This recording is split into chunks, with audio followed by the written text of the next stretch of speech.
Hi. Hello.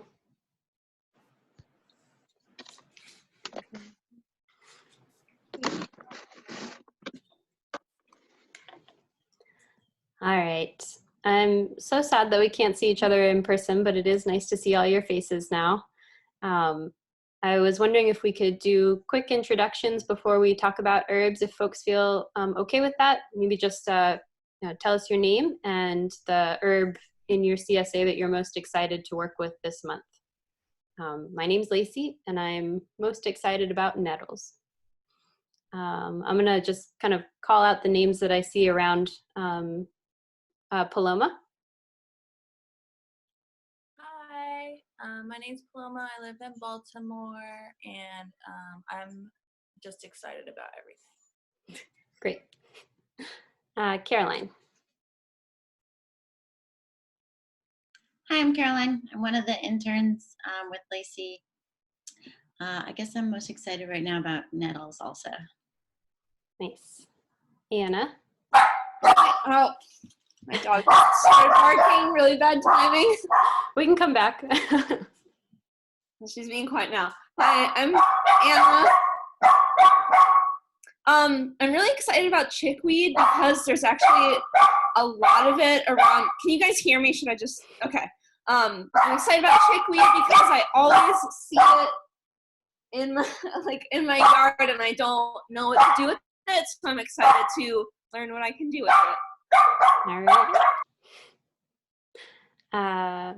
Let's see who's next. Moyen. Hey, good evening, everybody. My name's Moyeen, and I would say I'm most excited about nettles as well, and a little scared. That's fair. Natalie.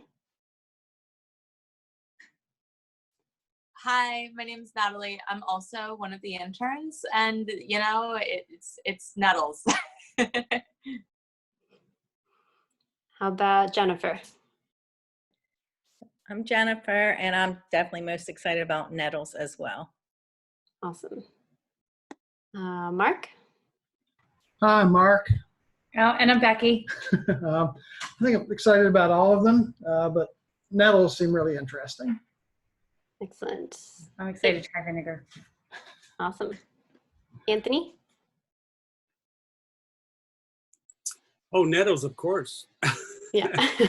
Anthony from Baltimore, so yeah. Nettles. Great. And Lauren? Hey everyone. I am excited for chickweed. Cool. All right. So I'm gonna share my screen just to pull up the study guide. Did everybody get this in their email? If you didn't get the study guide, check your spam. And if you don't see it in your spam also, then shoot me an email so I can make sure that you get them for the future. So the herbs that we got in the relationship share this month is chickweed, asparagus, nettles, and garlic chives. So let's start with chickweed. So there's a picture of the chickweed here. This is mostly a picture of the flower of the chickweed. And you can see that it has kind of that star shape. The sepals behind the flower are kind of in a star shape. And that's where it gets its Latin name, Stellaria media, the stellaria kind of referring to the star shape of those sepals. And I'm gonna stop sharing so we can see each other's faces. Oh, and here's Carla joining us, great. All right, so what do we already know about chickweed? Let's kind of share out what we already know, and then we can, then I can share out some information. But what do we already know about chickweed?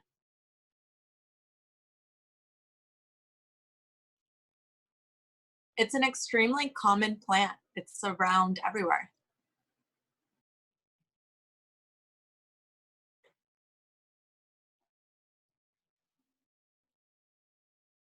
What else do we know about chickweed? My chickens really like to eat it because I'm constantly like pulling it out of our garden beds, and I give them the weeds and they like it. That's definitely where the name, like the common name chickweed comes from, right? Used as fodder for the chickens. Lauren, were you going to say something? I was just gonna say that I don't know much, which is why I decided to pick it as the herb I'm most excited to work with today. So, yeah. Great. Did anyone get a chance to taste it already? Has anyone nibbled on it? Yeah, Jennifer, I see you shaking your head. What does it taste like or feel like in your mouth? Easy, and I had my son taste it. I made the salve out of it too, following your recipe. It's just a very mild, gentle. What would you say? My son said it just tastes like salad. Yeah, it's definitely one of our more palatable herbs, right? Especially for these, spring herbs. A lot of the herbs that might come up in the early spring might be ones that are really bitter. And so this is one that's really nice because it doesn't have a very strong flavor to it. It's pretty neutral in flavor, or it just kind of tastes like, spinach or other, kind of mild greens.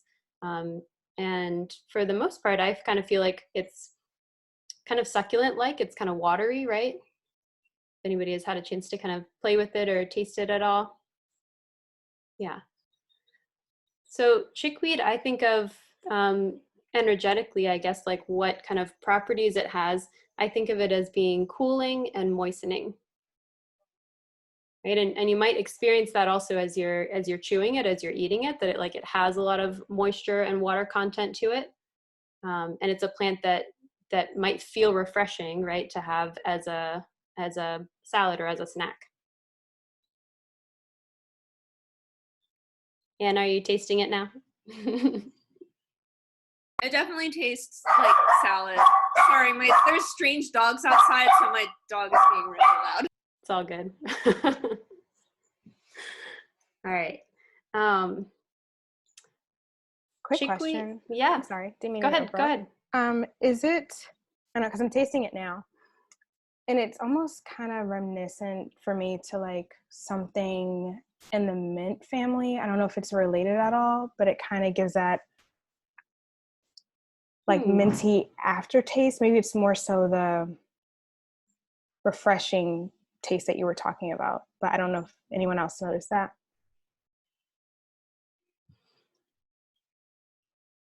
I take that as a no. Oh, it looked like Natalie was going to say something, so I was pausing to let her say something. Oh. It's not actually part of the mint family, but it does have a similar growth pattern with the opposite leaves. So but it isn't actually part of the mint family, but I can kind of see that refreshing like moisture content that mint has. But I don't know, Lacey, if you have more to say about its commonality with mint. But it's not technically part of the mint family. Yeah, Okay. right. Yeah, exactly. One of the things that is present in chickweed, and that I feel like comes up a lot when we talk about like what would people use chickweed for, is that it's a source of saponins. And there's other plants that you might think of that also have saponins in them, right? Like quinoa is one that comes to mind that has saponins. That's why a lot of folks will rinse the quinoa really well before they eat it. This is a plant that has saponins inside of it. And one of the things that we know about saponins, especially these particular saponins that are in chickweed, is that it's an emulsifier for fats. And that works in a couple different ways in the body. In one way, it's thought of, some folks will kind of coin this as like a weight loss herb, because it actually does emulsify and carry out excess fat cells in the body. But we can also kind of think about it as the emulsification of fats in general. When we're thinking about internally, our cell structures are made with a lipid layer on the outside, right? That's the structure that protects the cells and makes them impermeable for the most part. And when we include saponins in the diet, in particular these saponins, I can't necessarily speak to things like quinoa. These saponins are helpful in making the cell walls more permeable, like by emulsifying them slightly, the cell walls, so that as we're taking in nutrients, because this is also a plant that's high in nutrients, the cells are have easier access to incorporating that nutrition into the cell. So that's kind of one aspect of it that I tend to think of. And then this kind of is like a repeating pattern I see with chickweed, is that like a lot of the actions that go along with it kind of mirror that, where chickweed is also thought of as like a slight laxative and a slight diuretic. Certainly not like something that you need to be super concerned about, especially for the amount of chickweed that we're consuming in this share. But it's a plant that I think of as kind of like a washing plant, right? It's a wet plant, and it's a plant that helps with kind of cleaning up and scrubbing up. So that diuretic effect is going to increase urine flow. The laxative effect is going to increase, the releasing of feces and wastes. And then this is a plant that Matthew Wood says regulates the waters in the body. And what I think he means by that is that there's an action that happens in the liver and the endocrine system with some of the control of how things are transmuted into being able to be absorbed into the body. So a lot of things come into the body as being fat soluble, and then need to be changed to be water soluble so that the body can actually incorporate it into our system. And so this is a plant that's helpful in that process. Lacey, how do you spell that? Is it flavonins? I'm not sure. That's a new word for me. Saponins? Yeah. I can type it for you. Okay. I'll type Saponins. it in the chat. Yeah, it's saponins. Oh, great. Thank you. Yes. Lacey, so I'm thinking about like this is coming out in the spring, like after we've all been hibernating, right? So those like, it's breaking down that kind of like stagnant energetically tissue if we're using it for healing, and foods that would be good for wellness in a seasonal lens. Yeah, absolutely, right? So this plant comes out in the spring, and it's a cool season plant. And then right about now where it gets hot, we're going to see it go to seed, turn yellow, and pretty much disintegrate back into the ground. It's an annual, but it's a self-seeding annual, so it's going to come back again in the fall. So when we get that cool weather again in the fall, you'll find it again. So it's going to, release its seeds and then come back again in the fall, right again when we're starting to go into like heavier eating, right? And so, right, this is a plant that I do think of as kind of like a cleanse plant in a certain sense. It's also a plant that has a long association with being used for treating tumors and boils and fatty tissue masses. And some folks will do that topically, right, by like making a poultice of the chickweed and putting that directly maybe on a tumor or a fatty growth. Or they might tincture it and take it long-term as a tincture. Is everyone familiar with the tincture? That's a extraction into alcohol. Yeah. And no, I'm not familiar with the tincture. Okay. It sounds cool. Does anyone else want to describe a tincture?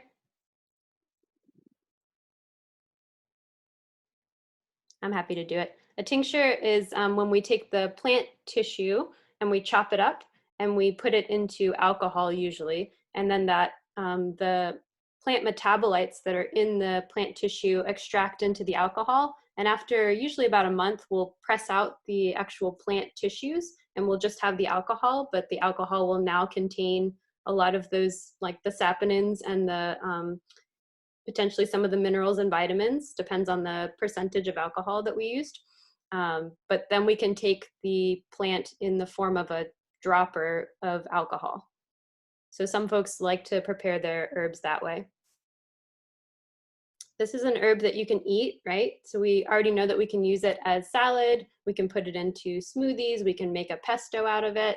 It's also a plant that we can make a tea or an infusion out of. I use those two words differently. Tea I use to mean like that I steep the plant in hot water for maybe 10 minutes. And infusion is when I steep it for like 6 hours. So I'll chop it, put boiling water over it, put a cap on it, and let it sit on the counter for overnight, 6 to 8 hours. And chickweed is definitely a plant that I would do a long infusion like that. Or I might put cold water over it and put it in the fridge for a day before I start drinking it. My minerals and vitamins extract best into water. They also extract well into vinegar, which is why we're going to talk about vinegar making tonight. But it tends to, it needs time for that to happen. It doesn't happen right away. And so the longer you can let that plant sit, within reason, 6 to 8 hours is a good amount of time. Then you'll get, kind of the full spectrum of the vitamins, minerals, chlorophyll that are part of that plant. Chickweed is a plant that has an affinity for the lungs and the skin in particular.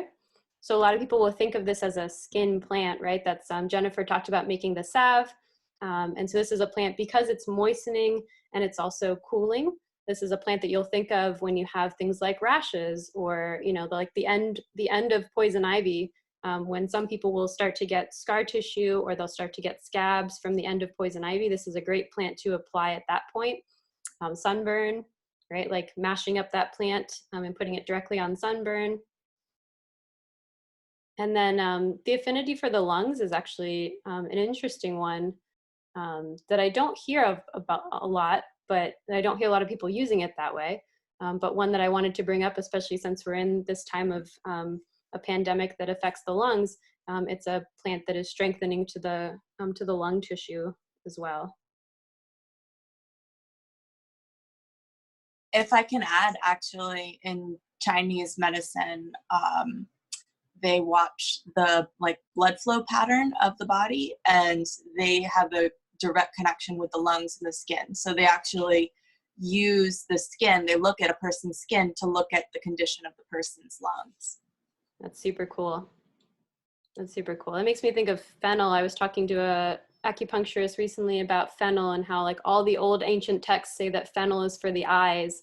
But most of us think of fennel as something that we take for a digestive upset or stomach, ache. And he was saying, oh, in acupuncture, actually, the eyes and the stomach are connected through that meridian. And I was just like, oh, that's so interesting. All the books that I was reading were these old, European herbals, basically. And they, saw this connection between eyes and the stomach as well. And it's so cool when different modalities and different traditions are seeing the same thing. Definitely. It's like confirmation. Yeah. Chickweed is an anti-inflammatory plant. It has some constituents in it that act as COX-2 inhibitors. So if you've ever heard of plants or pharmaceuticals like Celebrex or Vioxx, this is a plant that works in similar physiological pathways as an anti-inflammatory. And some vocab words for you. When we said this was a cool plant and a moist plant, what you might see when you're looking at texts about this plant is that it's a refrigerant, and refrigerant is another way of saying it's cooling, right? Cooling to the body. And then it's a moistening plant, and the word that you might see associated with that is demulcent. I can write those down, demulcent. And demulcent just means that it's moistening to mucous membranes and tissues. Refrigerant.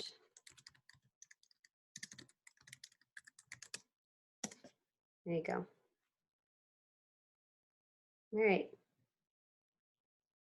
Oh yeah, the last thing I wanted to mention is that we had not an intern, but a CSA member years ago who had developed pink eye, and she used chickweed as her remedy for pink eye.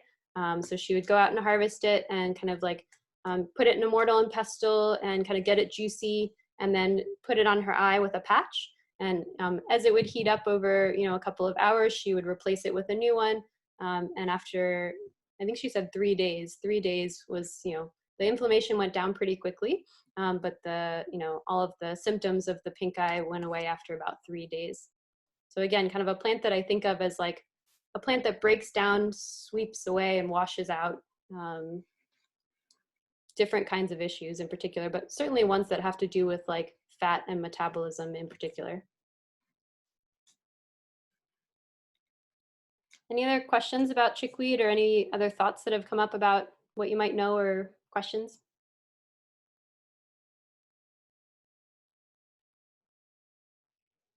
All right, let's move on. Natalie, a did you want to say something? question. Sorry. Yeah, I actually wanted to ask people if now that we've harvested the chickweed for you, do you think that you would be able to spot it out in the yard now? Yeah, you think you could do it? I just wanted to point out that when it's not in bloom, there are lookalikes that are toxic. So you want to look for the flowers. That helps with identification. So what we gave you was Stellaria media, right? Not the star chickweed. So we gave you Stellaria media. There's a poisonous lookalike called scarlet pumpernickel, which usually those flowers are orange, red, or blue. And the Latin word is Anagallis arabensis. And then the other one is spurge. And you can identify that one by breaking the stem. And if there's a milky sap that comes from the stem, you've got spurge, which is toxic. And that's Euphoria spp. And then there's two other Stellaria related plants that are edible, and that's the star chickweed and the mouse ear chickweed.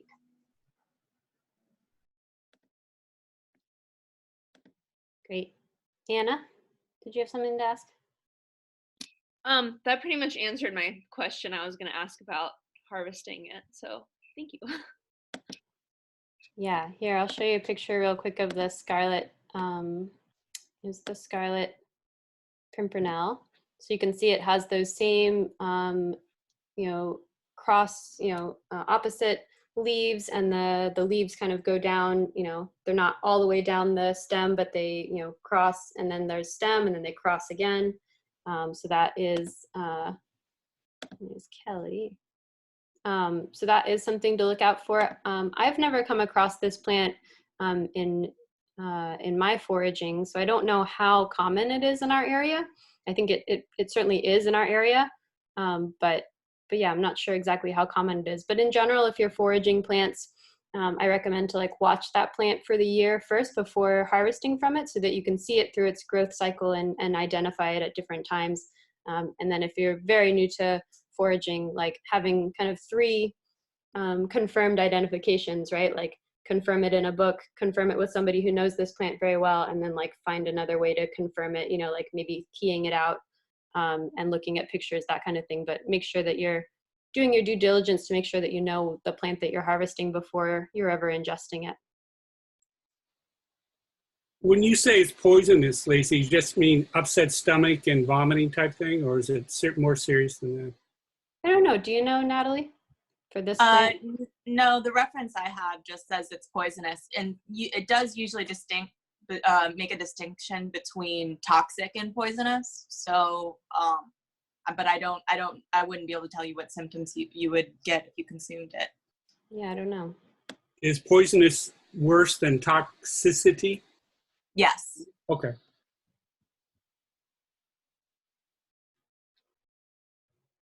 All right. Let's move on to asparagus.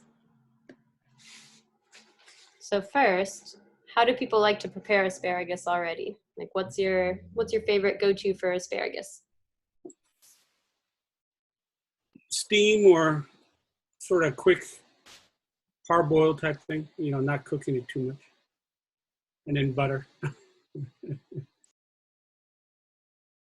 I do olive oil and salt, and then just put them in the oven. Roast them. Boiling too is what I've done before with oil and salt. Yeah, I do the same thing in the oven with the asparagus, except I add chopped out garlic to it as well. Yum.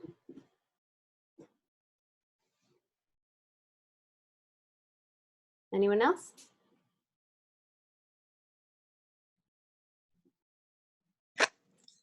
Hi, sorry I'm late. Hey. I just heard the question though about asparagus. I'm not a big asparagus fan, but when I do make it, I normally put it in the oven and I put olive oil on it and I put some salt on there as well. Nice. And garlic.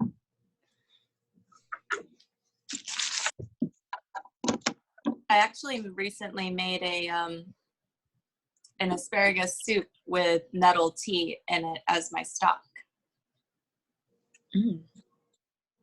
Yeah, I think I posted that on the Facebook group. Natalie sent me the pictures and the recipe. So you can check the Facebook group if you're interested in making a soup. I also always look forward to asparagus soup. I do like asparagus soup with dill and leeks and onions and just puree it really smooth.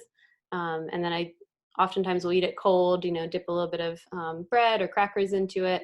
That's usually my favorite way to prepare asparagus. Or quiche. I like to put it in quiche too. Great. So what do we know about asparagus already, like nutritionally or medicinally?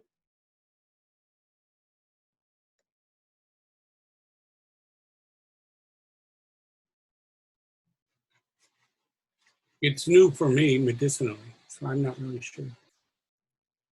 Yeah. So there's a couple different varieties of asparagus that have been used medicinally over time, right? There's like shatavari in traditional Chinese medicine is actually an asparagus plant. It's the root of an asparagus plant.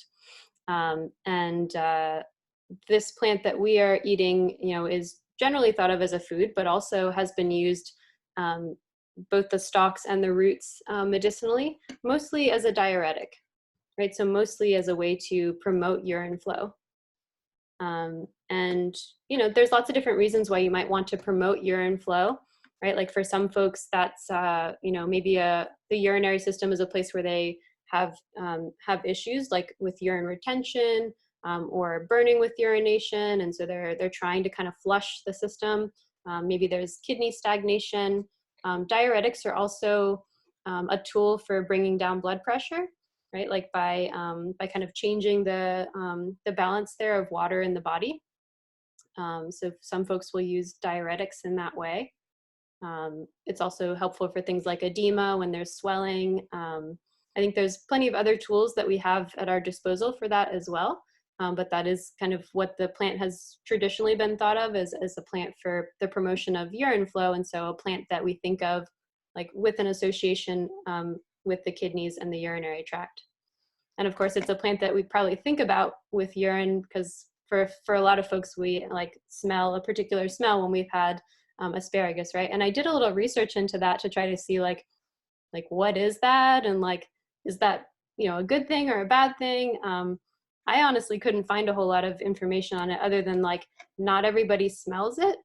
That like genetically, some of us do not smell that smell. Do you want to take a poll? Like I smell it, so genetically I smell it. Yeah. I think is it that they don't smell it, or just there is no smell with that body type?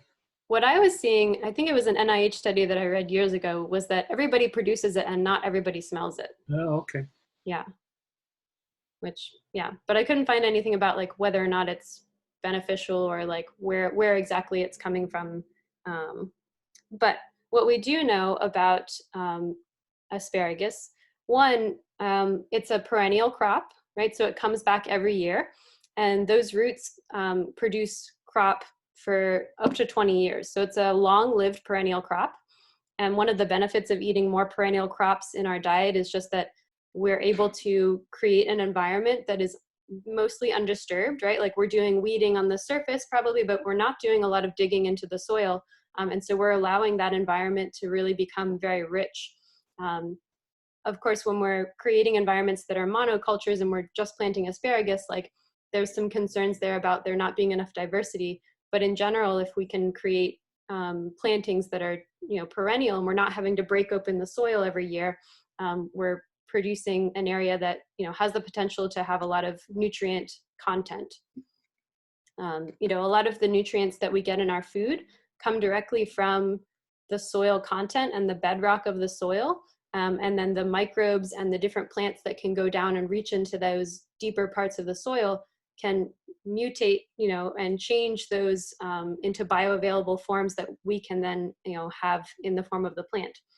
So having soil that's rich and hardy is really beneficial for our nutrition as well. So that's kind of the first thing I think of as, you know, food as medicine for asparagus. And then this is a plant that has lysine in it. And some folks will be familiar with lysine. You know, if you've done any kind of research or thought into how to help prevent herpes outbreak, you know, especially like cold sore outbreak, lysine is a plant constituent that comes up a lot around that, is to increase your intake of lysine when you start to feel a cold sore forming. So it's a plant that helps with the boosting of the immune system, but also the modulating of the immune system, right? Because the cold sore is usually a response to like overaction and stress that kind of tips off the immune system and creates this, you know, this pathway for the virus to then have its, you know, have its moment again and then go back into a more dormant phase. It's also a plant that has arginine in it.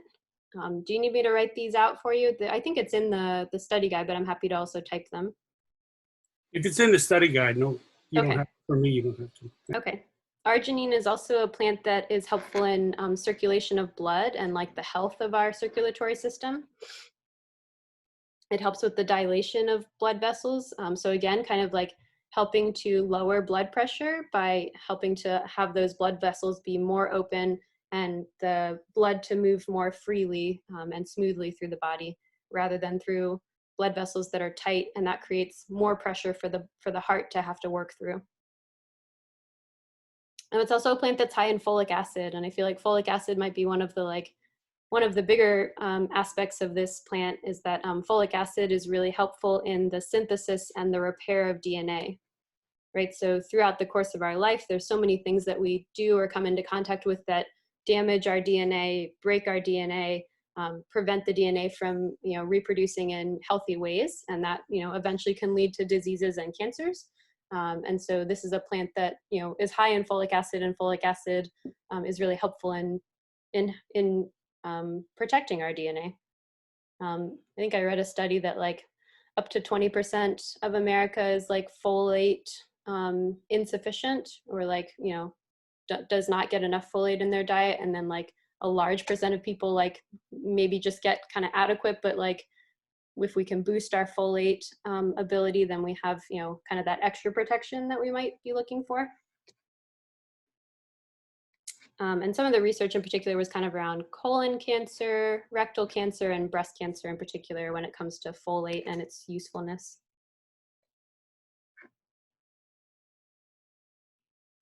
How does it, what are the interactions with cancer cells then? Just boosting the immune system? Well, so yeah, so with cancer cells, right, there's like the mutation of DNA that can happen in some of the cells, and then like the reproduction of that. Yeah, right. Okay. So right, so the prevention of mutation and splicing of DNA. That's my understanding. Does anybody else have any thoughts about that? My understanding is that folate is a really essential nutrient, and the body is not going to be able to properly make cells without it. So like a lack of it would actually cause a mutation that would show up as cancer. And I know that it's really essential for production of babies, like, so again, cell production. So like one of the first things that expecting mothers are put on for supplements is folate supplements. Yeah, healthy cells. Okay. I gave you a couple of ideas also when it comes to the cheat sheet that you went home with in your bag about like how you can use it. You can, if you're really interested in experimenting with the soup, you can cut the tops off to like, you know, do your saute and throw that in with pasta or roast it in the oven, and then keep the bottom part to make your soup, especially if you're going to do a pureed soup. If you have access to a blender or an immersion blender, doing a really smooth soup, you don't need the tops necessarily for that, and you could keep those for like a really tender, you know, dish with your pasta. The other thing that I recommended was fermenting it. And so if anybody's like super interested in fermentation, I'm happy to like have a, you know, a side email or a side chat about that. But generally just like making a salt and water brine and then putting your asparagus in a jar with the salt water over top of it and letting it sit on the counter for a couple of days.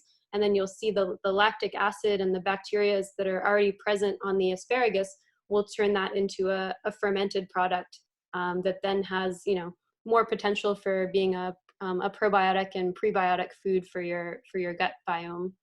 So that's also another option. I feel like asparagus is really great for that, like ferments very easily. All right. So you would drink that that solution? I probably wouldn't, no, because it's to be like a 2% brine, which would be pretty salty. Oh, right. So I would like ferment it in the brine, but then like eat it out of the brine, kind of like when capers come in brine, right? Or Right. you know, olives. Yeah. So it's not like kombucha or anything like that. Right. Yeah. This would just be like making like a fermented vegetable. Oh, okay. Yeah. All right. Let's talk about the garlic chives.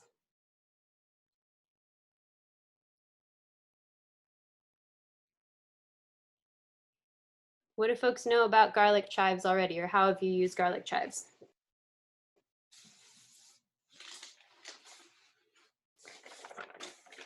Is it a heating type herb, sort of promoting stimulation within the body? Yeah, I really yeah, I would like say them so. on toast with like some like vegan butter or olive oil, and like the chopped up garlic chives is like really good. Nice. The flowers are beautiful and yummy. Yeah. So like midsummer, we get those big white, not big, but like white clusters of flowers. The English chives are flowering now, and those are the ones with the purple flowers, and the chives are circular and hollow in the middle. And then the garlic chives that we got today are flat and not hollow.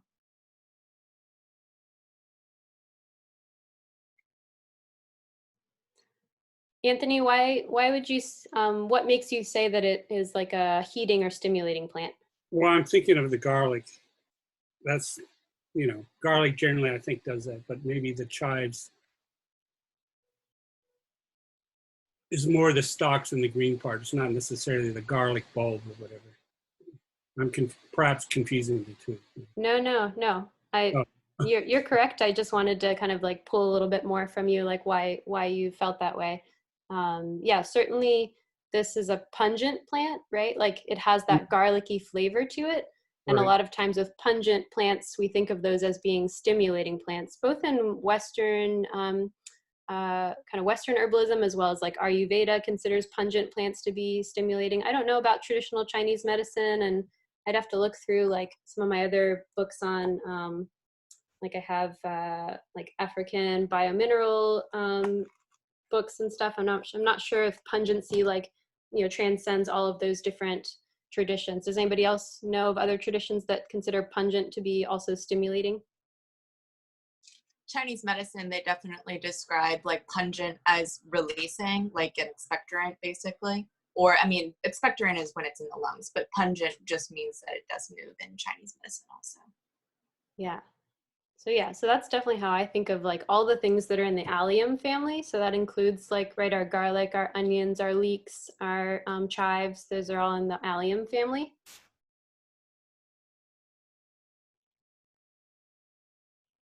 And garlic chives are considered a stimulant, and they're considered like a cardiac plant.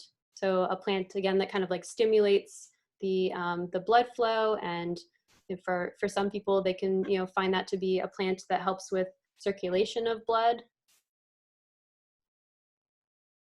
It's an antibacterial plant. So while we don't tend to think of it as a plant that we put on our skin for like, you know, bacterial infections, like we could think of it as an internal plant for the helping, you know, to prevent bacterial infections that are occurring through our digestive system, right? Like a lot of people take garlic that way, right? Whole cloves of garlic when they're worried that they might catch a cold or a virus, right? Like as an antibacterial or an antiviral. Garlic chives have a good amount of vitamin A and vitamin C, right? So useful in immune health. They also have a good amount of folate. Smaller amounts of things like potassium and iron and calcium and vitamin K. But the things that I usually think of for garlic and allium plants is the allicin, and I'll type that out, A-L-L-I-C-I-N, allicin. And that's really like when we think about using garlic, which we'll see later in the season, like that's really high in allicin, but garlic chives also has that. And so I like to think of different plants in the season as plants that I can kind of gain that from. Like there's different plants that I get sulfur from in different times of the year. And this is a plant that I get allicin from when garlic is not ready yet, right? Garlic is not going to be harvested until the summer. We'll get some garlic scapes here probably in a month or so. And then like the actual garlic head won't be ready until midsummer. And so in the early spring, we have this plant that comes up perennially and gives us a source of allicin. And allicin is useful in reducing LDL, like the cholesterol, and lowering blood pressure. So a lot of folks will think of the garlic family in general as being useful for reducing blood pressure. And then it's also a plant that has sulfides in it. This, Moyen, did you want to say something? I had a question. Yeah. So is it correct that aged garlic would not have that same allicin content, or is it just higher in the garlic, the younger garlic chives that come up in the spring? When you say aged garlic, do you mean the like black garlic, or the garlic that we harvest later in the season? I would say the garlic that you harvest later in the season. Yeah, that garlic that we harvest later in the season is actually like the highest in allicin. Like Okay. Yeah. So this would be lower, but still has some. Okay. Thank you. Yeah. There's also allosulfides in this plant, right? So it does have some of that sulfur content. And that is useful for easing digestion and in increasing nutrient uptake in the gut.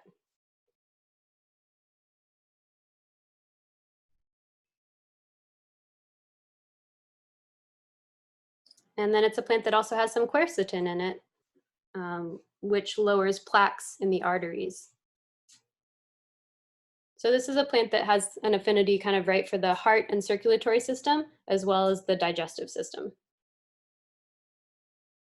Did you spell that last one? Quercetin? Yep. Thank you. Mm-hmm. Well, it's telling me that I spelled it wrong. Hold on. Quercetin.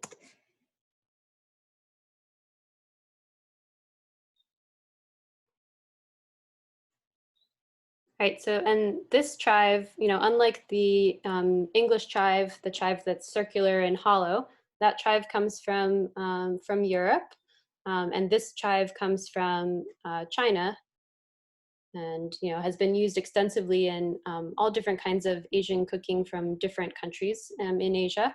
And so a lot of the recipes that you'll see that I linked for you are things like these savory pancakes that have the garlic chives chopped up and put in there, and you know, sautéed garlic chives used as like a side dish, or as, you know, kind of like you know, in the style of meals where there's lots of dishes on the table, lots of small dishes, and you're kind of taking little bits of, you know, different things to make your meal together. Put them inside dumplings, or even pierogies if you want, you know, your potatoes and onion kind of flavor.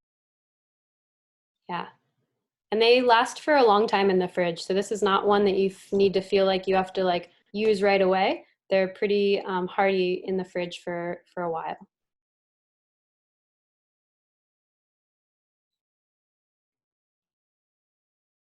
All right, let's talk about nettles.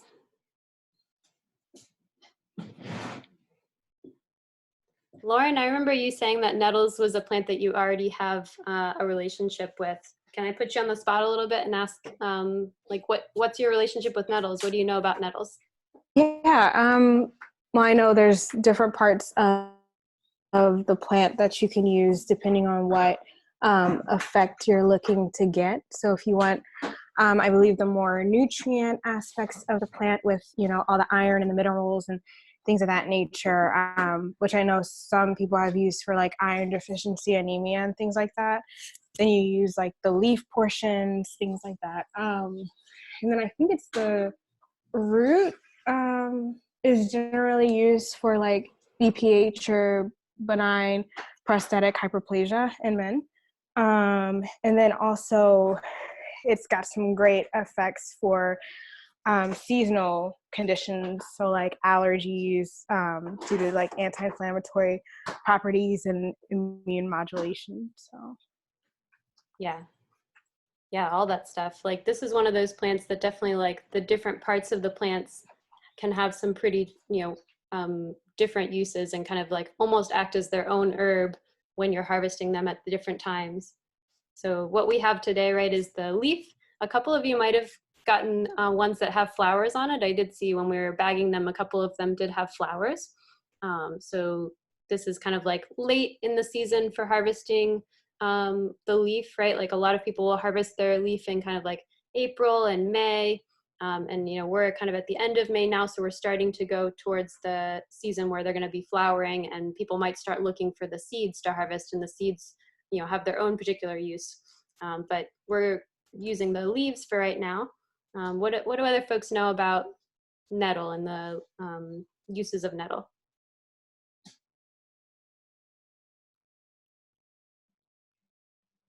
You can like use them on the body, right? Like for, I'm not sure. I would assume some type of like blood flow bringing heat to that area.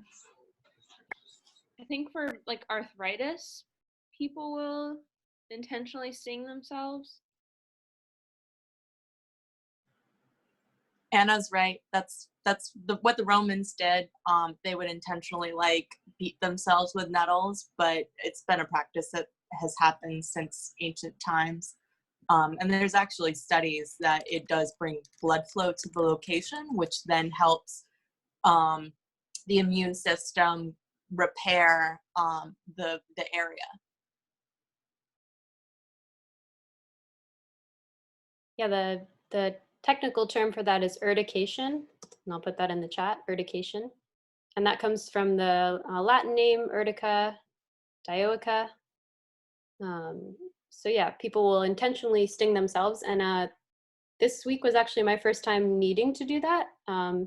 I have had some wrist and elbow pain from just weeding inappropriately. I think I was in a hurry and I was just like, I need to be done with this. And I like strained myself.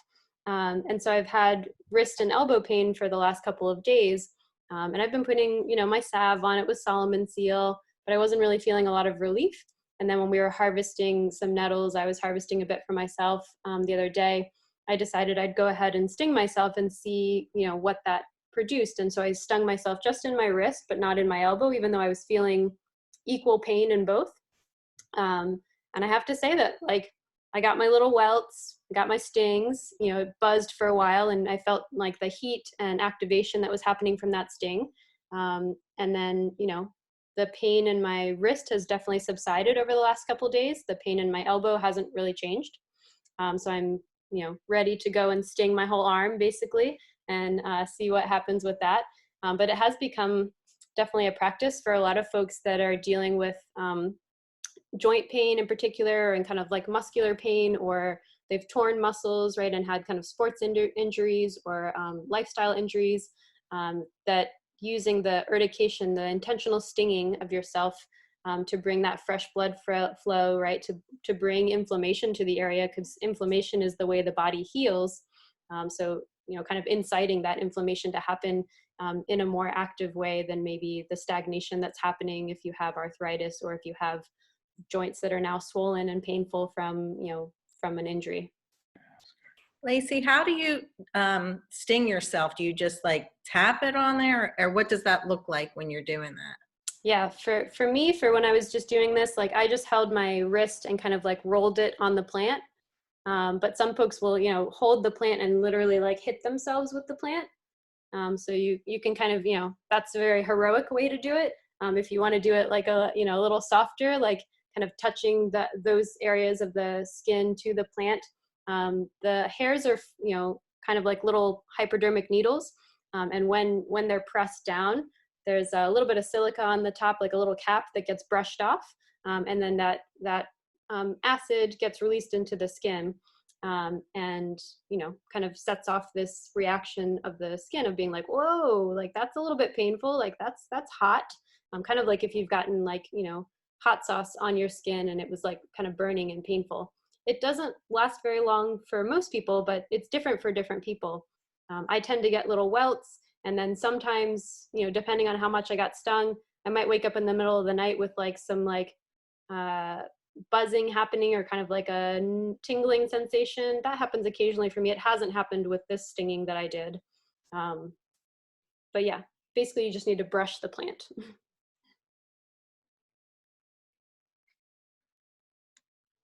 What about drinking nettles? I know a lot of folks probably drink nettles. Why would folks drink nettles?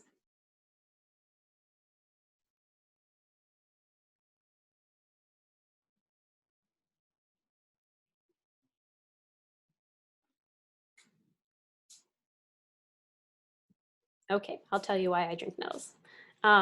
So, Moyeen, do you want to say? Minerals.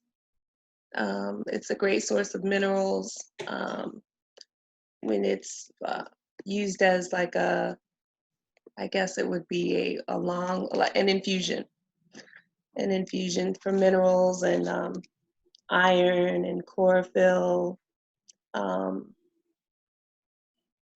And topically, it's really good for the hair and the scalp. Yeah. Yeah, right. So we've already kind of hit on a couple of the things, like several of us have kind of hit on those things, right, with like anemia. So we're thinking about iron and kind of bringing these plant proteins and irons into the body. Chlorophyll, thank you for mentioning chlorophyll. Yeah, this is definitely one of those plants that's very high in chlorophyll, which is what makes the plant green. And if you've ever done a long infusion before, especially with dried plants, the dried nettle, you put it in there, you put your boiling water over top, and then 6 hours later, you strain it out, and it's like, it can be almost black sometimes, that it's like so dark. The fresh plant, I find, doesn't tend to do that as dark, but if you chop it really fine, you're really breaking up those cell walls, you'll experience more of that chlorophyll going into the water. So if you're going to make an infusion with your fresh nettles, I would say, pull them off the stems and then chop them really fine before you put them into a jar to put the boiling water over it.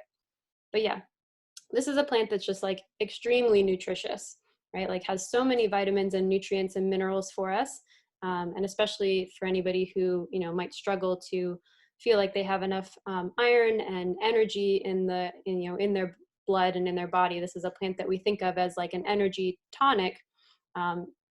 In particular, it's used a lot for folks that have kind of gone through illness, right, or have experienced great exhaustion.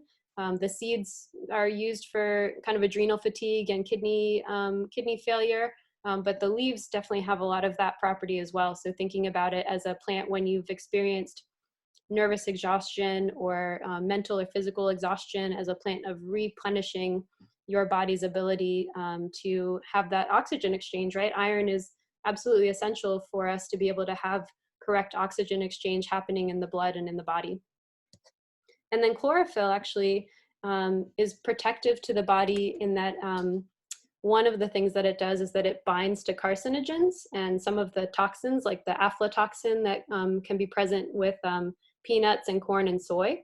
It's really good at binding to those.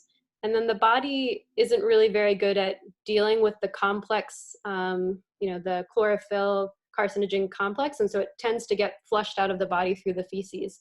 So it is a way to kind of like ameliorate carcinogens that might be coming into your system through grilling, through, oils that aren't fully combusted when you're cooking, or other carcinogens that you come into contact with through the food itself. So it's a great plant for helping us to kind of protect our cell health. When we do the infusions, like how much of the jar would we fill with plant matter? Yeah, I would say for a fresh infusion, like fill it like at least halfway with the chopped nettles. If you're using dry, you can do like a quarter of the way or something like that. A lot of folks will do like an ounce of dry plant to like a quart of water. So yeah, you can also kind of like play around with it a little bit and like try some different ratios to see like what's the level that you want. I like to add a few tablespoons when I'm making homemade broth, and that's like, it adds a really good flavor, and it's so good and really easy way to make the broth like just really tasty and more nutritious. Nice. Nettles is a plant kind of like seaweed that has natural salts in it. And so you might taste some of that saltiness when you're drinking it. And at least in Western herbal medicine, when we experience salty plants, they tend to be plants that we think of as being high in minerals. So a plant that we would think of as being nutritive.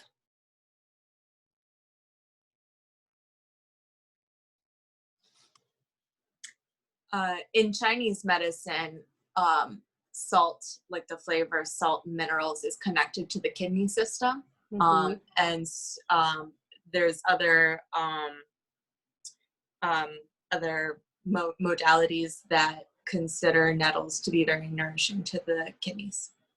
Yeah, the alkaline herbal medicine book that I was talking about earlier, they have a selection for nettle as well, and they also connect it to the kidneys and as a diuretic, right? As like a flushing plant,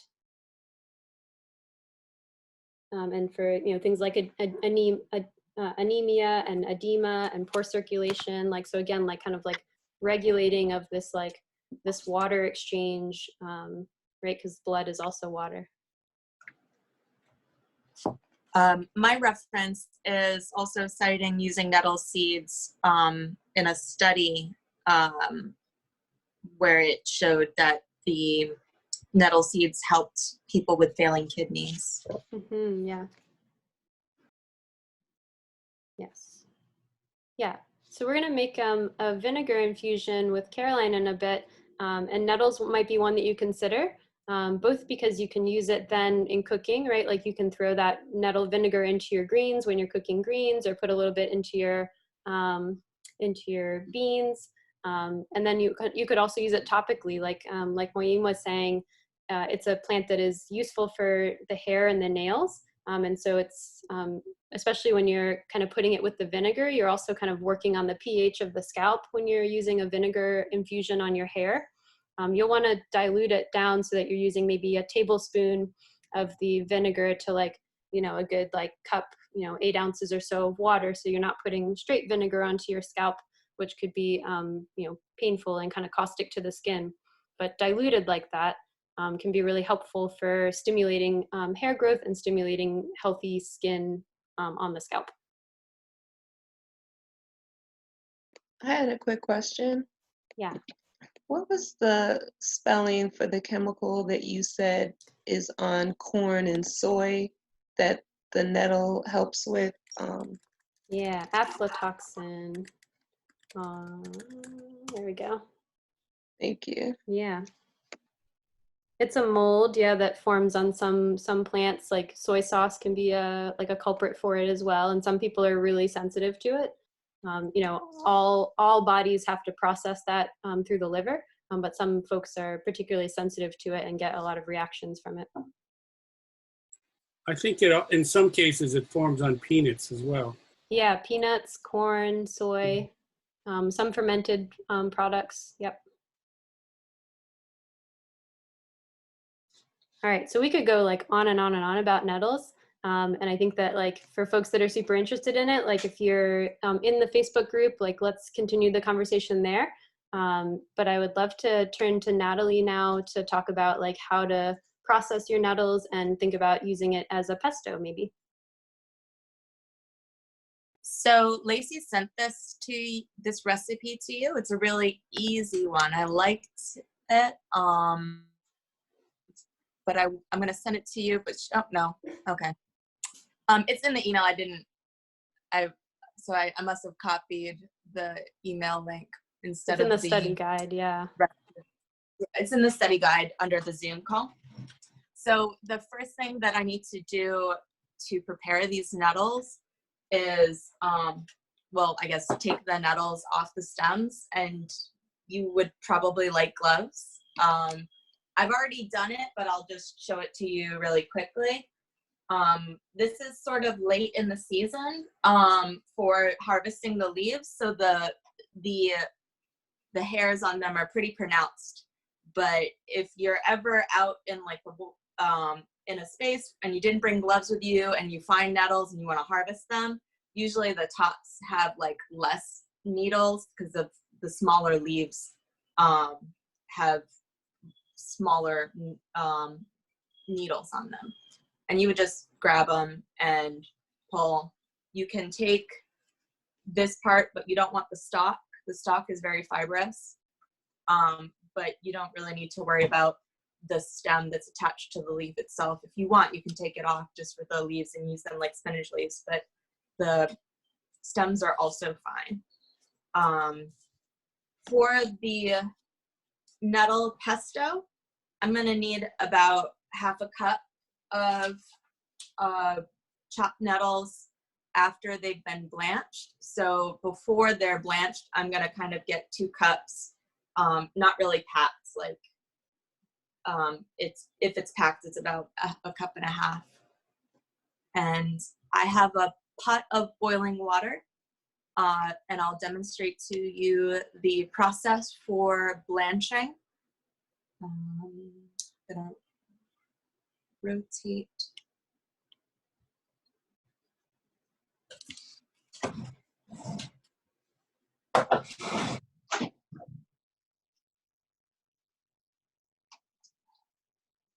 So I also have a bowl of cold water, and I'm going to throw in some ice cubes in there. So the process for blanching is to throw them into boiling water and then to let them sit in the water for a while. I've actually done a test last week where I found after 1 minute, the needles are all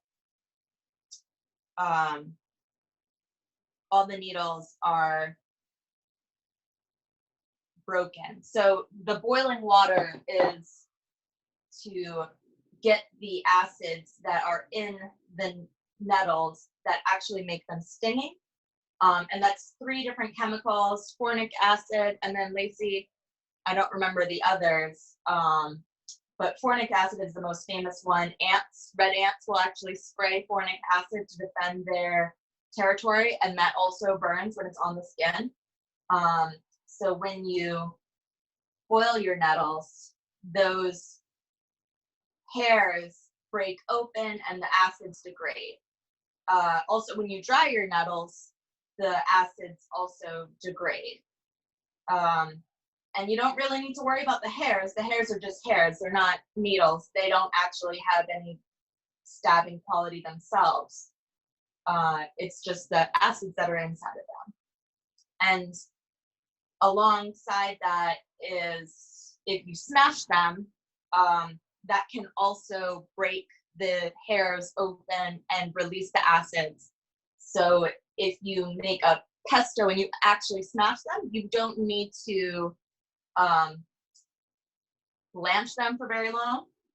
So I forgot to put my ice in my cold water. I'm gonna just put them in the cold water. When you put them in the cold water, that stops the cooking process. It gets the needles to stay, or the leaves to stay green, and also to hold in those nutrients.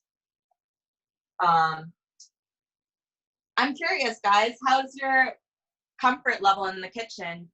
How do people feel like they're still developing their cooking skills? I mean, we all are, but describe to me what your comfort level in the kitchen is, guys.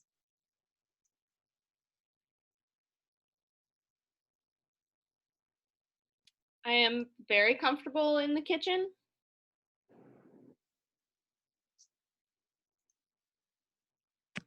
I'm pretty comfortable in the kitchen as well. Do we like to use a lot of ingredients or just a few, like as needed? I normally do a lot of ingredients. I normally make like herbal teas, so I'm normally in there like mixing stuff up. So this is exciting.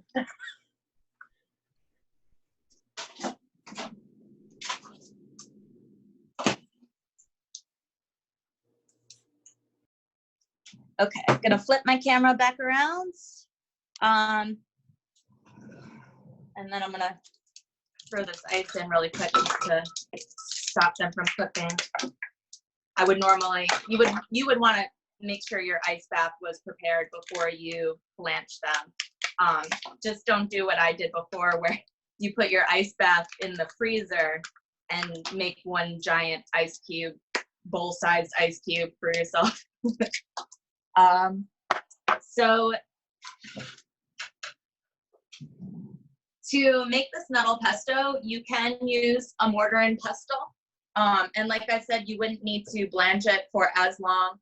But if you're going to use it in a food processor, you're definitely going to want to blanch it for more than a minute to get rid of those stinging nettles. And this recipe calls for garlic. And what I would say about that is I'm actually going to use the garlic chives that we have in our CSA. I made this recipe last week and I just found the garlic to be overpowering. I personally don't really like raw garlic. So I think that I will like this better. So I'm going to do that. I've already cut off the yellow and like browning tips. And I'm also going to cut off kind of the more fibrous parts. I would like my pesto to be a little bit more tender. So these lower kind of whiter stalks, I'm gonna cut them off. And then I'll cut it in half and then finely mince them. I am gonna put it in the food processor. So I'm not gonna be that concerned, but I'll do it fairly fine. I don't need, if you make this recipe, you probably don't need as much as I put out, but I'm gonna use some more later. I'm gonna do some more cooking after I get off the phone call with you guys. So I'm gonna go ahead and cut all of it. But I would say for this recipe, 1 tablespoon of it would be good, or even 1.5 tablespoons. Let me get this strained out. 1 second, let me grab my strainer.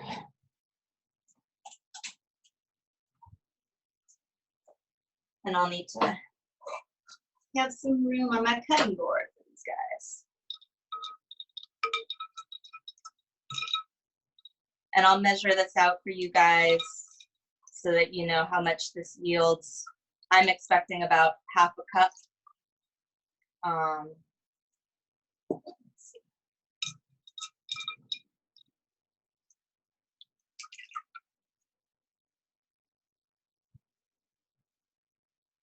It's a little more than 1/2 cup, but I had a little more than 1.5 cups. The recipe is calling for that 1/2 cup to 2/3 cup blanched chopped nettles. Good news is you do not need to be precise about this recipe. Pesto is pesto. You can definitely have a lot of leeway with it. So no problem. And I've got my food processor. What I'm going to put into it is those garlic chives.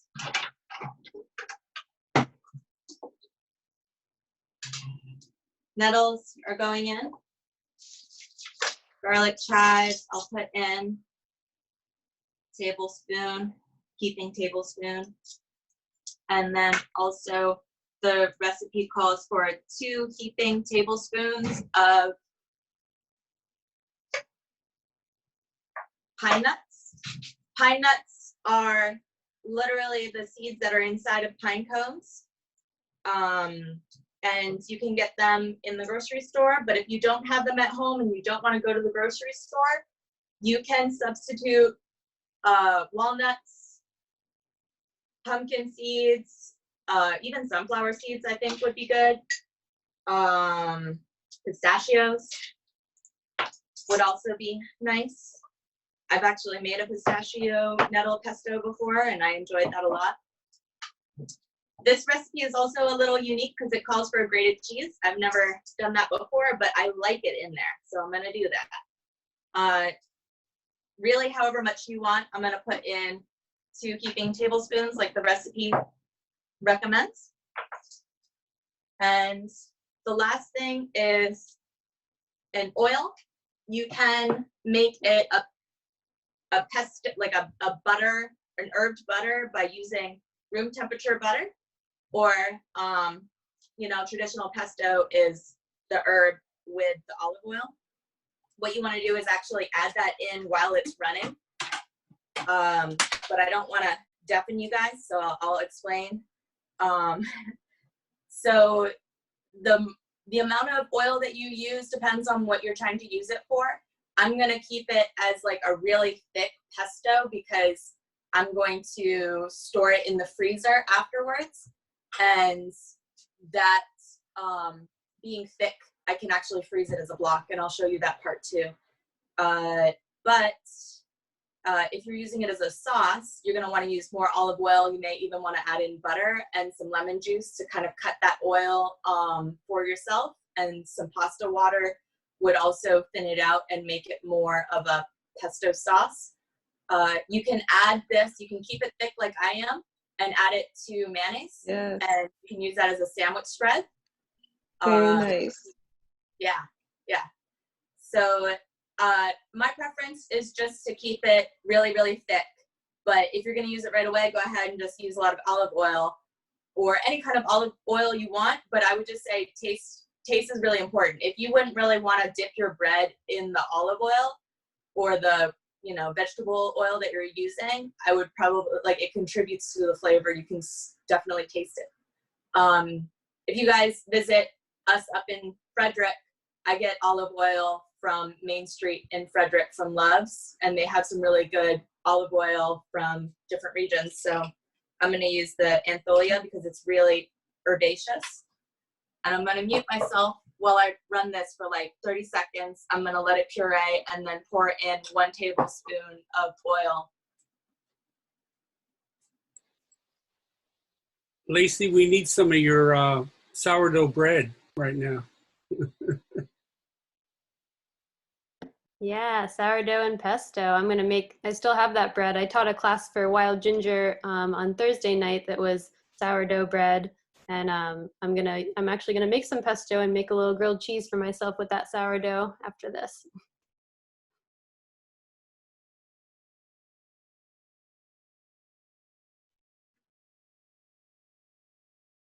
Quick question.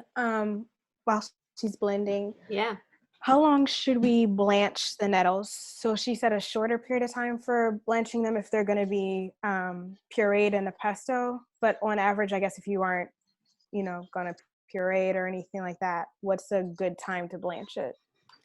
And Natalie was saying about a minute for blanching. Yeah, it's a minute.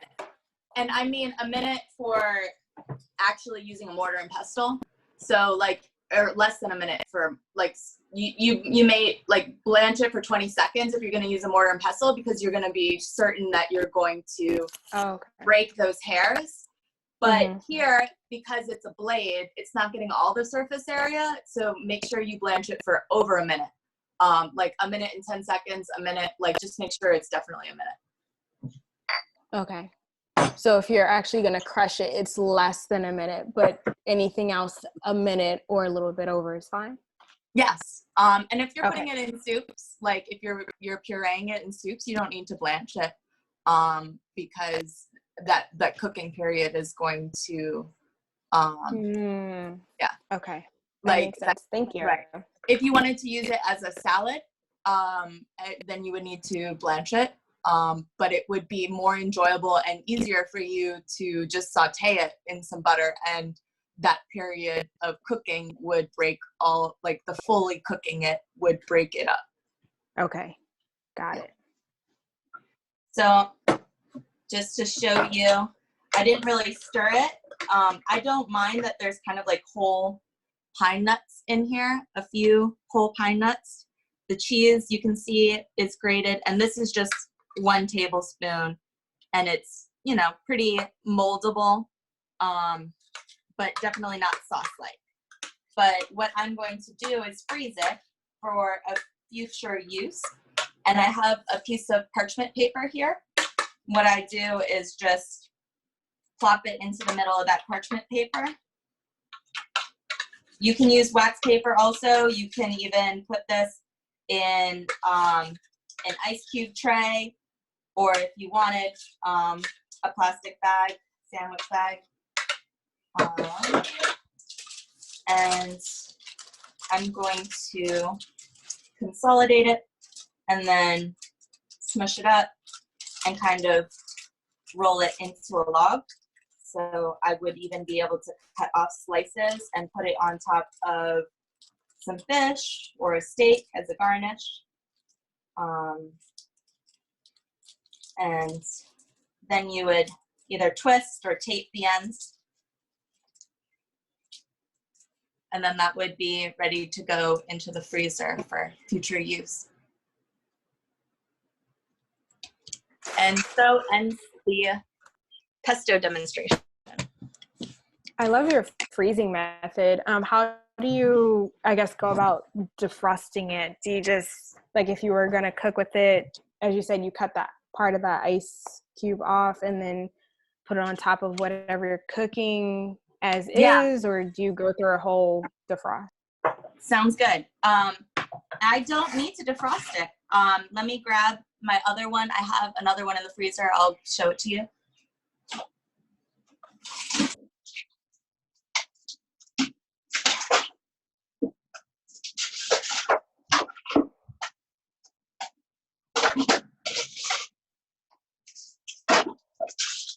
So I didn't do my log as well the first time, but this is one piece, and I mean it is like breakable by hand, but you can just literally slice off what you need, what you want to use, and like I said, you can throw it into your cooking, or you can literally plop it on top, and the heat from the food would be enough to melt this and have it as garnish.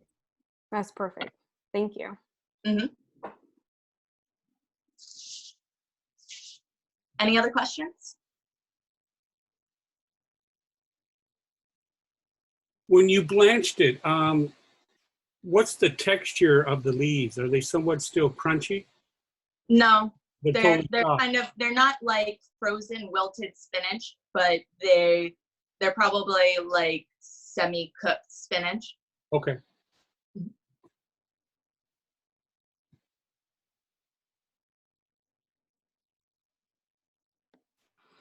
Thanks, Natalie. That was great. All right. If nobody else has any questions about Nettles, we'll turn it over to Caroline to talk about vinegar and vinegar infusions.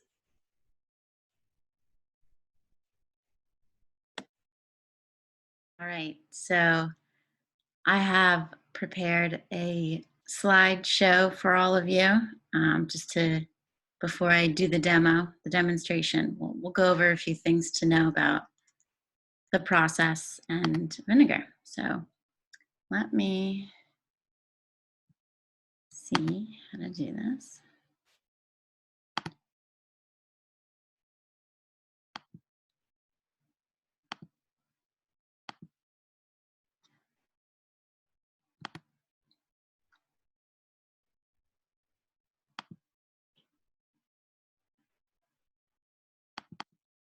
Can you all see the screen? It doesn't look like it's showing up here. Okay, I think I've got it now. There you go. Yeah, we can see that. Okay, great.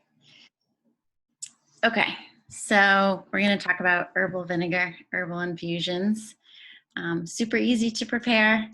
super easy to enjoy.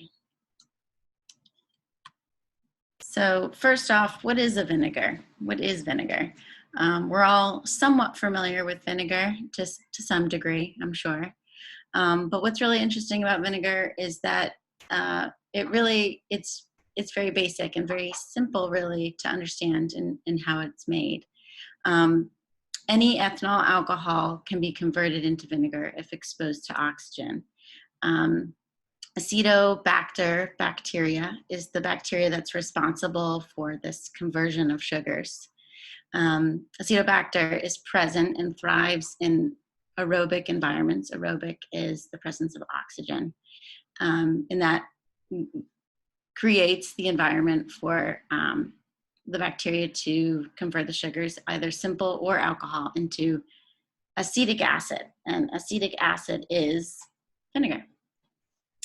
What's really interesting that I think a lot of people don't realize is that any fermentable carbohydrate can be converted into vinegar.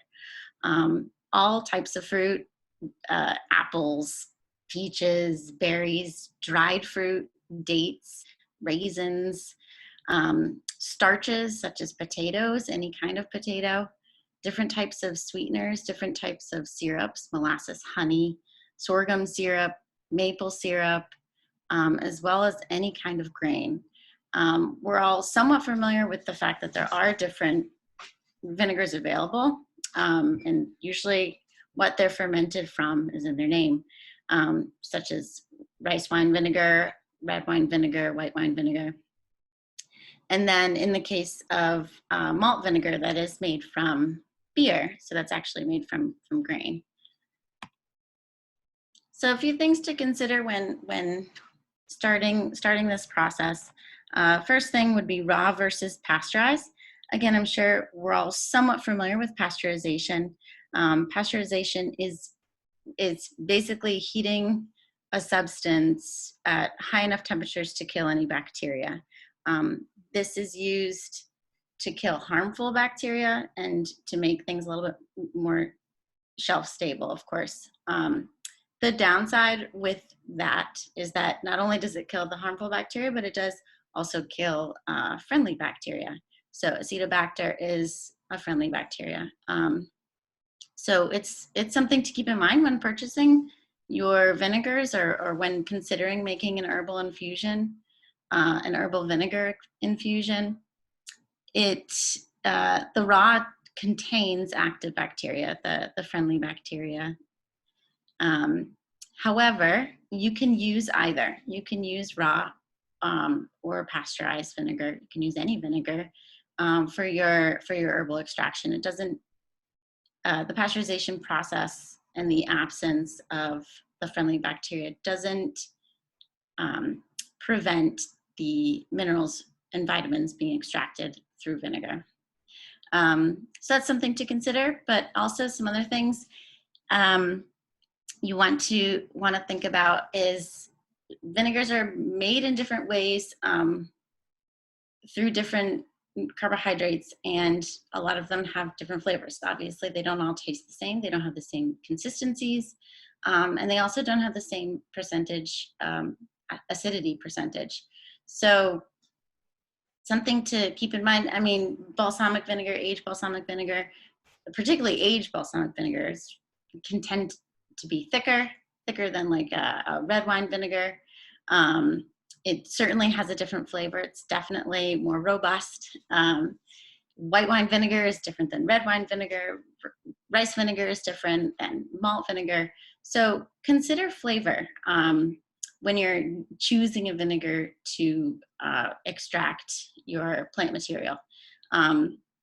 There are lots of different reasons why you might choose, raw apple cider vinegar is sort of like a go-to. But I mean, I have this little thing. Well, I guess you can't really see, but I'll show you in a minute. But I have some purple chive tops, and I've actually tried to use these with apple cider vinegar before, and just wasn't my taste preference. So white wine vinegar for me, is better for infusing like things like chive tops that have a, you know, this oniony flavor. So yeah, so consider flavor when you're making these decisions, as a lot of these vinegars will be used culinarily or potentially could be used culinarily. And even if they're not used culinarily, you don't necessarily want, you know, an unpalatable thing that you're taking.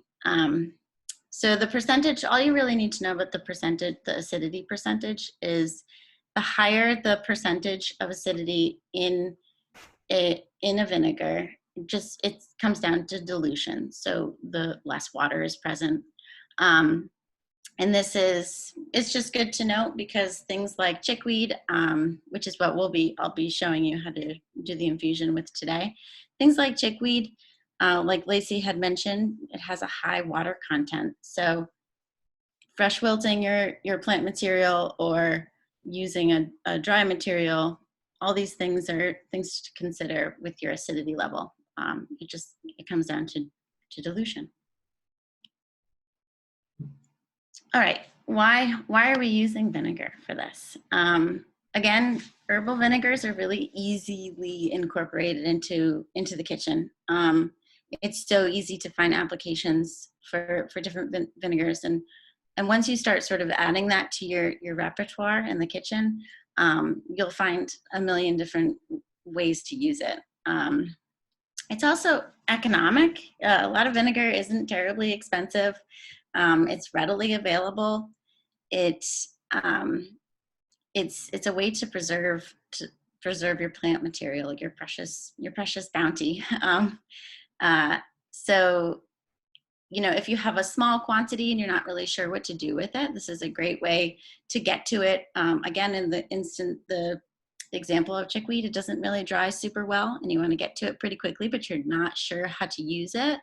This is a great preservation method. This is a great way to be able to use the plant material without, you know, letting it go bad or wilt, or you want to get to it. But also, if you have a huge abundance, it's another great thing to add to your list of things to do with your different herbs. Vinegar also obviously is a really great solvent. So Lacey had touched on this earlier, but vinegar has the ability to extract vitamins and minerals from your plant materials. So it can extract the constituents much as the way alcohol does, but in a different way. It's very similar to water. So yeah, so it can extract all of that and preserve it at the same time. Vinegar in and of itself also does have some beneficial constituents as well, vitamins, mineral salts, amino acids, and some other stuff in there too. So on its own merits, it's a good thing to have in your cabinet. Oops. All right, so let's get started. I'm gonna stop the share and I'll show you, like I said, we're doing, let me see if I can see this better. I'm gonna show you how to make chickweed vinegar. So super easy. You guys have your materials that you need in your kit. Let me see. Here we go. Okay. So this chickweed has been fresh wilting for, I guess, about a little over 24 hours now. Like I said, chickweed, it has a high moisture content, so fresh wilting is beneficial. You don't have to do that, of course. And of course, you can also use dried herb. Important thing, actually, real quick before I forget, important thing to note, if you're using dried herbs, take into account that dried herbs have a much higher potency than a fresh herb. So you're going to use much less plant material than you would fresh. So for the fresh one, we're going to fill our little jar pretty high up, almost all the way. So I'm just chopping it. We're just giving it a head start with breaking down the cell walls. Vinegar, that's the other thing, is breaking down the cell walls to extract its its constituents, we're just giving it a head start. Plus you want it all to fit in there, of course. So we're gonna pack it in. Add a little more.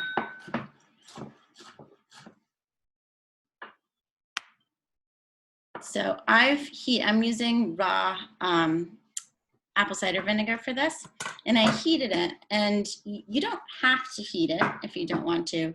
I've heated it very gently. The general rule of thumb, if you are heating essentially, again, jumpstarts this extraction process, much in the same way that boiling water for tea does. But you really want to be you want to be mindful of how hot you're getting it, particularly if you're using raw vinegar. So between 120 and 160, I really don't go above 120 would be where I would stop it. Just a gentle, you just want to warm it up to give it a head start. And so then you're just going to cover your plant material here. And you guys all have these little 4-ounce jars, which is great. And then you can tamp it down a little bit. And then you're gonna see in your kits that you all have received this little square of wax paper. It's important to know that vinegar corrodes metal. So if you have a wooden lid, a cork lid, a plastic lid, any of those would be suitable for capping your vinegar infusions. But if you wanna use the metal lid, this is perfectly acceptable. You just need a physical barrier between your vinegar and your metal as to avoid corrosion. So just squeeze it on there. Label it. Don't forget to label. Shake it up, and then store it somewhere away out of direct sunlight. I sometimes put it in the back of my pantry if you can not forget about it back there. But just out of direct sunlight. For 2 to 4 weeks, you're gonna let it steep. You can shake it every day or every so often. Check on it. You can taste it after 2 weeks if it doesn't taste, much like herbs or not to your liking. Let it go a little longer. Once the steeping process is done, strain it out. Just can use a fine mesh sieve. I often will use a cheesecloth in addition to that. There's frequently a little bit of extra sediment there at the bottom, and then just bottle it. I like to use sort of upcycled like brown bottles or blue bottles that have a little bit more UV protection to keep it nice in there. You can use all sorts of herbs, like here I made basil vinegar. There's thyme vinegar over there. These are my chives that'll get immersed soon. You can also do an oxymel, which an oxymel is just an herbal infused vinegar with the addition of honey or sweetener. This is really great because it's super tasty. The sweetener obviously cuts through the acidity. You'll notice probably in some salad dressing recipes or salad dressings that you make, oftentimes they call for like a dab of honey or some sort of sweetener. It just evens out that acidic bite. So oxymels are a really great way to take your medicine. It's very tasty. Speaking of, let's look at, I'm gonna screen share again and we'll talk about some of the practical applications we can use these vinegars for. Caroline, Moyeen was wondering about the thermometer that you use to temp out your stuff. Oh, I have just a general meat thermometer. I don't use it for meat, but Thermopop is the brand that I have. Digital reader, that's the best thing, in my experience, a digital reader, because you want instant.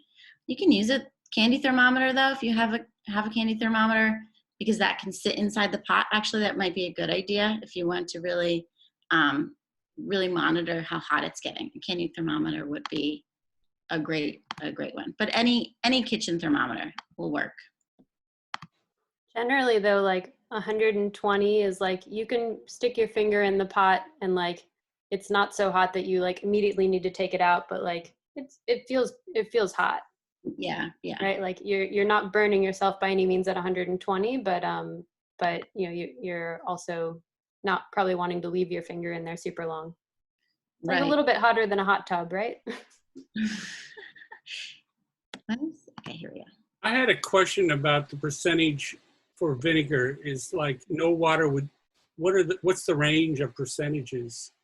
Like up to 100 would be no water, but generally store would be 80 or 90 or. So typically it's going to be listed as percentage of acidity. So like, for instance, I was looking at this earlier, one of these bottles, it's a white wine vinegar, 6% acidity. So they're typically between like 4 and 5, I think. Okay. But you'll find some that are higher and some that are lower. You know, I actually didn't mention this earlier, but something you might want to consider is white distilled vinegar is sort of like the very common vinegar we're all familiar with in the big jugs, and it's great for cleaning, but that's one thing I wouldn't necessarily recommend for an application like this. It's very acidic, and it's not necessarily terribly palatable. So that would be one thing. That would be one that I would recommend to not use. But yeah. So Lacey, for some reason I'm having a hard time sharing my screen again. You guys aren't seeing this, are you? It says you started screen sharing. That's all. Can you see the slides? Not yet. Maybe it needs a little bit of time. It's I would loaded. unshare and then start share again. Okay, let's see. There we go. Okay, great. Sorry about that. Okay. So yeah, so here are some uses that you might want to use. We already talked about the hair rinse, which is great. Vinegar has been used for shiny hair rinses. I think Lacey mentioned to make sure that you dilute it, or any skin application, you definitely want to dilute it. It will be pretty irritating to your skin if you just put it right on there. But yeah, a great example is using nettle. So if you infuse nettle in vinegar, and then you want to use that, you know, a tablespoon or so of that for your hair rinse, that's sort of like a good bang for your buck there with the nettle and the vinegar in your hair. It's great. Salad dressing, of course, the rest of these are culinary. You can add to a pot of dried or cooking beans, dried beans. The vinegar actually prevents the beans from falling apart, so they'll stay nice and creamy and tender and without disintegrating. You can add a few drops to hot or iced tea. I actually personally think this is sort of an underrated way to use vinegar. I guess perhaps it's gaining in some popularity. There's things called sipping vinegars, but it's just a great way to incorporate your herbs, especially if you're using, you know, an herbal tea or something like that. You can play with flavors and stuff, and just sort of have a dose of medicine there. I mentioned honey to make an oxymel, same thing. Just you can put it on anything. This is really interesting. Vinegar has the ability to break down and rebond proteins so it can be used for tenderizing meats and proteins. Lacey brought this up. A way to think about it is if you're all familiar with ceviche. So ceviche is theoretically cooked fish in actually citric acid, but in acid. And what the acid is doing is there's a chemical reaction, and it's breaking down the protein and reorganizing it. So it's coagulating the proteins to theoretically cook the fish, even though it hasn't actually been exposed to heat. Another application there is using it in place of citrus. You'll probably notice in a lot of recipes, throwing citrus on cooking greens or any sort of vegetable at the end of making soups, stews. Oftentimes there's like a squeeze of citrus in there. And you can use it in addition to citrus or on its own. And particularly if you have something that's super flavorful, like I did a thyme vinegar last year. And you know, that's a really great way to incorporate flavor, boost it, give it brightness, and that zing that citrus often does, that pleasant acidic taste.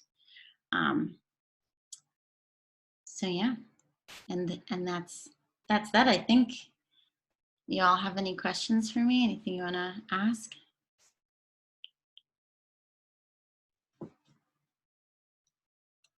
When you make the infused vinegar, do you need to do something similar, like when you're fermenting things, to keep the herb like submerged in the vinegar, to keep the stuff that's not submerged from rotting or molding? No, it's not the same.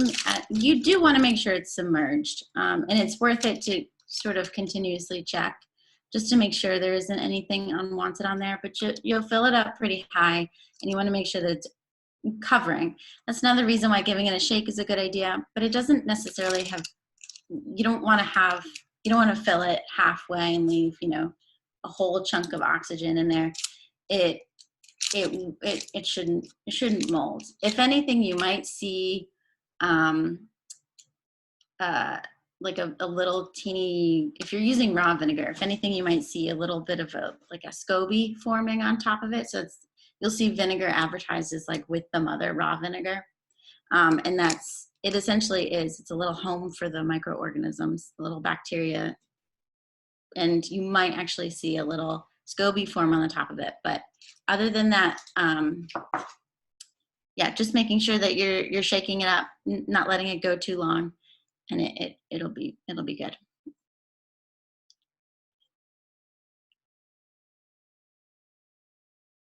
Along with checking it just to make sure that it's not spoiling, didn't you say like tasting it too? Yeah. Periodically, just to see if that's capturing the flavor that you want.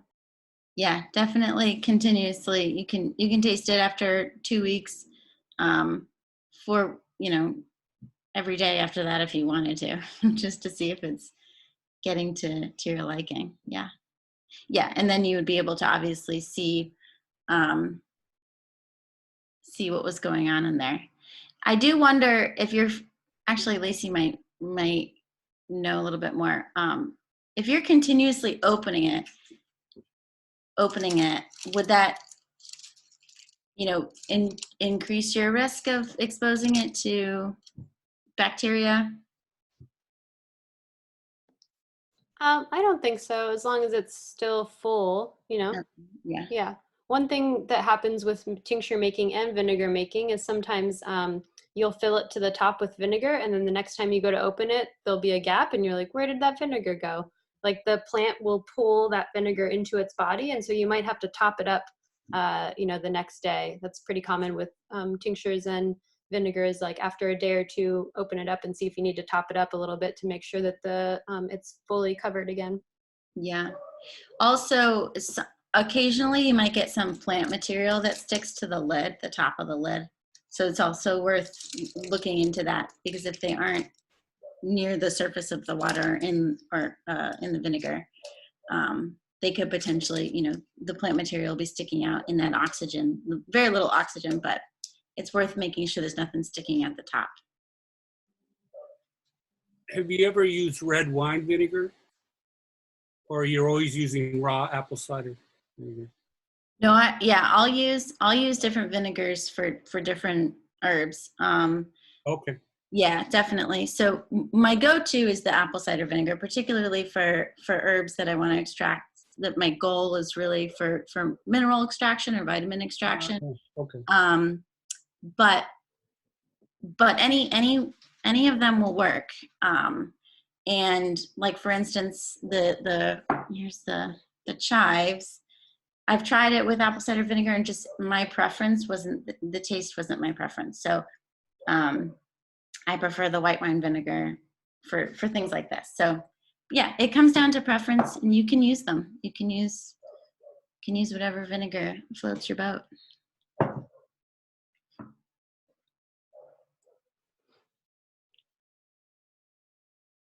All right, folks. Well, I don't want to keep you any longer. Go enjoy your dinners, enjoy playing with your herbs. Definitely reach out through Facebook or email, or if you have questions or want to share pictures or want to connect with each other in between seeing each other next month. I'll send an email to let you know kind of what we're thinking for next month. Like if it seems safe and open, maybe we could meet at Larder and be in those tables outside. If it doesn't feel safe and that's not the direction that we want to go, then we'll do it this way again next month. Next month will be skin herbs and we'll be making a salve together. So we'll be thinking about some different preparations for next time. All right. Are you aware of what the mayor proclaims for Baltimore? If I can send you an email if he says we can start meeting or something. That'd be great, Anthony, if you want to keep me up to date on that. I'm not great at following the news. I feel like weighed down by it a lot, so I just check in occasionally on the news. But if you want to send me things like that, that would be lovely. Yeah. Yeah. Okay. All right, everyone. Have a great night. Thanks. Thank you.